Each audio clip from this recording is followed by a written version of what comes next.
Oke guys, jadi pompa untuk Megatank ini udah datang. Jadi gua akan unboxing pompa ini. Nah, ini untuk mengenai pompa, gua sebenarnya udah panjang lebar pernah bahas bagaimana cara menentukan pompa dan lain-lain secara sangat detail di video saat gua ngebuat akuarium galeri. Jadi di video ini gua nggak akan ngomong panjang lebar mengenai teknis pemilihan pompa. Jadi gua akan taruh link ke video pembahasan pompa saat gua ngebuat akuarium galeri yang lama. Nah, jadi ini gua memutuskan untuk memakai Resun PG 28.000. Jadi ini maksimum flow-nya itu di 28.000 liter per jam. Gua beli 4 nih guys. Ini ada 1, 2. Ini kita buka juga dulu ya. Gua beli untuk sekarang, gue beli 4. Nanti totalnya gua akan butuh 6. Kenapa nggak gue beli 6? Karena ujung-ujungnya duit kan. Nah, maksudnya gue beli 4 dulu. Dengan 4 pun ini sebenarnya Megatank juga udah bisa running. Nanti setelah Megatank udah jadi dan gue udah napas ya, gue bisa beli 2 lagi. Ini nggak usah gue buka semuanya lah ya. Nih kalian bisa lihat aja nih. Ini ada 4 total ya.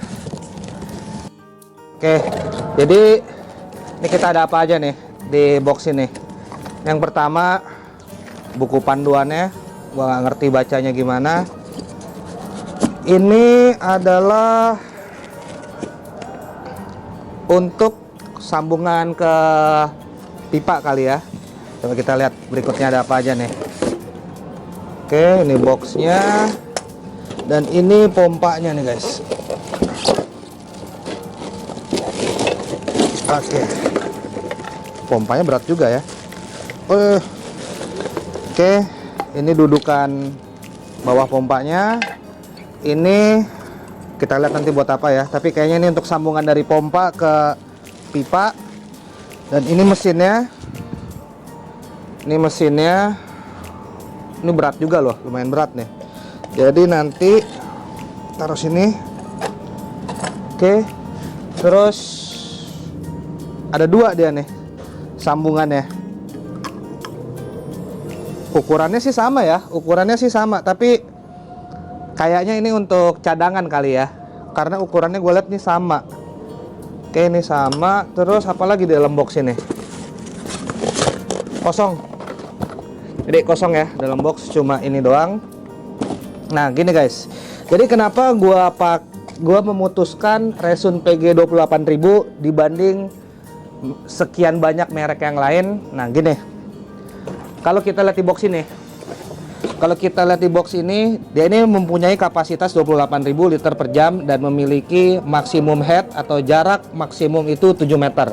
Nah, 7 meter ini yang menjadi perbedaan antara langit dan bumi sebenarnya.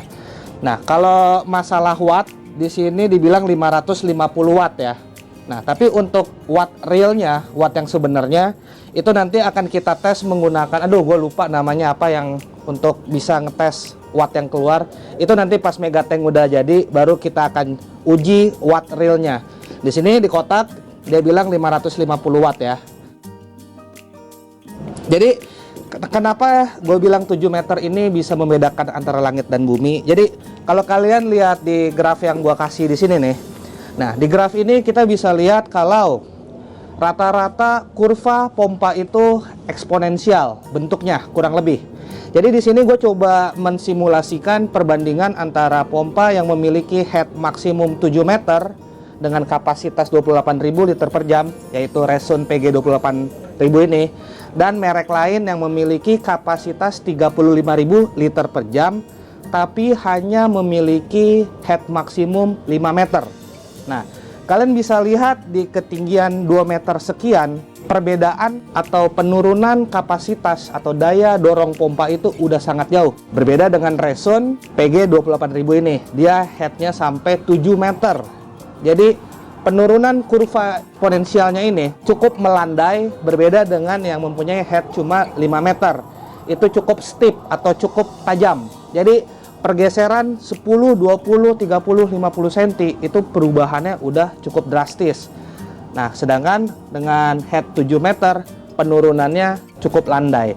Jadi itu salah satu alasan gua akhirnya memilih Resun ini, karena bahasa awamnya kapasitas realnya itu Resun katanya lebih real, dibilang 28 ton, lebih mendekati 28 ton. Iya, karena dari kurvanya itu kalian bisa lihat dia turunnya pelan-pelan.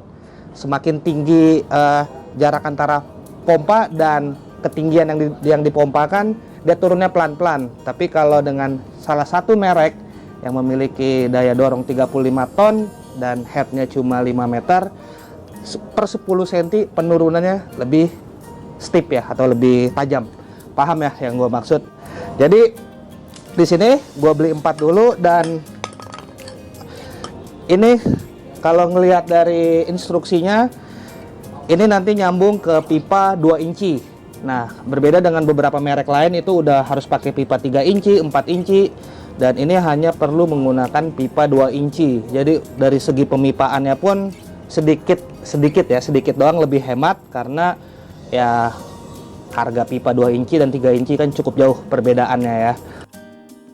Ini untuk masalah pompa itu yang bisa gue bahas ke kalian, dan sekarang gue akan bawa kalian ngelihat sedikit progres pembangunan Megatank ini. Jadi ini untuk bagian sini, ini udah mulai digali-gali untuk tapak gazebo gua yang nantinya. Jadi gazebo itu nanti pakai besi-besi konstruksi yang besar. Jadi jarak antara tiang dari sini, di sini deng tepatnya. Ini untuk konstruksi yang lain. Untuk tiang di sini sampai ke ujung sana 9 meter jaraknya. Jadi emang perlu tiang fondasinya itu cukup kuat. Nggak bisa pakai besi. Namanya ini besi apa nih Pak Deddy? Kalau ini?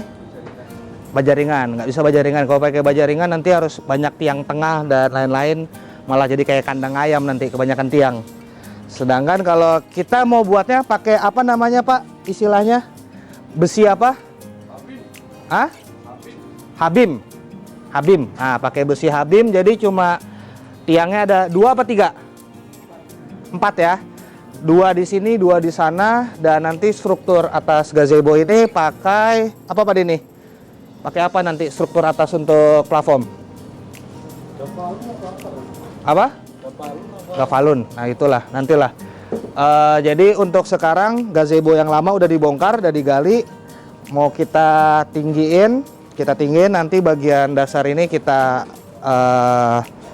pakai semen expose. Nah ini nanti kalau udah selesai semua, baru gazebo yang lama ini kita bongkar. Dan karena ini kemarin ada pekerjaan gali-gali, mecahin batu lah segala macam, jadi kaca kolam itu gue tutup pakai kardus, jaga-jaga daripada kenapa-kenapa ya kan. Jadi untuk pekerjaan gazebo perkiraannya itu sekitar 2 bulan, 8-9 minggu udah selesai. Dan gue mau tanya nih sebenarnya, ini untuk update gazebo perlu gue update nggak sih menurut ke kalian, atau gimana? Kalau perlu ya gue buat entah seminggu sekali, kalau nggak perlu ya berarti kalian tahu jadi aja ya. Nah komen di bawah kira-kira perlu nggak sih gue update untuk gazebo ini. Jadi itu aja yang bisa gue share ke kawan-kawan semua, dan see you guys in my next video. Bye bye.